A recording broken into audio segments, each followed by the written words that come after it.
You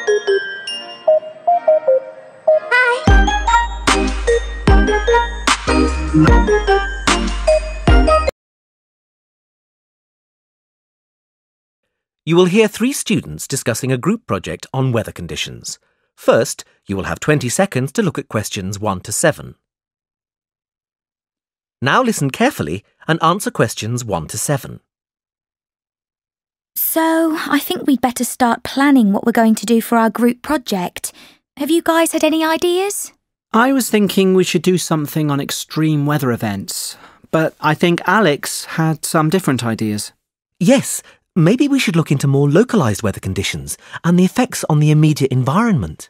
That's a good idea, Alex, but I don't think we'd be able to get much data on that, and we don't really have time to do our own research.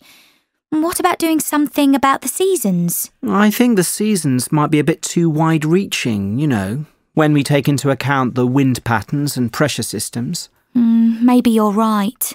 Well, how about Tom's idea of extreme weather conditions? Yes, that sounds like a good idea. It's easy to break down into separate parts, and it certainly sounds more interesting.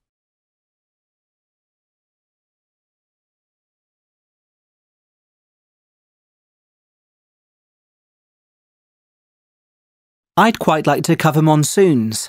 I've been doing some reading on them and they're quite interesting. Well, that sounds good. We should maybe take 2 areas each. That would make it easier for us to focus. Well, we've got lots to choose from. We could do blizzards, heat waves, droughts, cyclones. There are loads. Why don't you do blizzards too, Tom? I don't fancy doing them, but I wouldn't mind doing something on floods. They're linked to monsoons, I think, so it will be an easy transition. What do you fancy doing, Alex? Well, I could always cover winds. But that isn't really extreme enough. I could do hurricanes. They're pretty exciting. How about doing cyclones, Emma? I'd rather do heat waves and droughts, I think. I know a bit about them. I don't know anything about cyclones. Cyclones are really interesting. I can cover them. That sounds great. I was thinking about doing cyclones, but I'm happy for you to do them.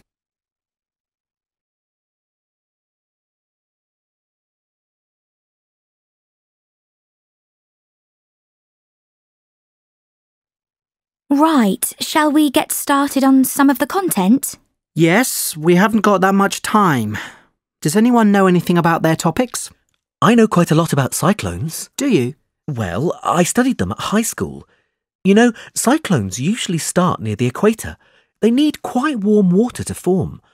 Above the warm water, the vapour in the air forms clouds, and if there is low pressure, then these clouds will start to rotate. Isn't it also the fact that the Earth rotates too, which makes the clouds spin more? Yes, that too. Once they begin rotating, they can either lose momentum or keep gathering momentum until they hit land. These ones are called mature cyclones. Luckily, as soon as they hit land, they start to lose momentum and fade away, just because they don't have the warmth of the ocean underneath. Well, that's a relief. They can still be really destructive. They are like a big circle of wind. They blow strongly until the eye of the storm passes, you know, the centre, where everything is really quiet, no wind or anything.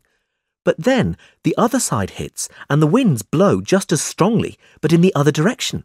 It's just amazing. Yes, I would really like to cover that. Well, it looks like we've got it all arranged then.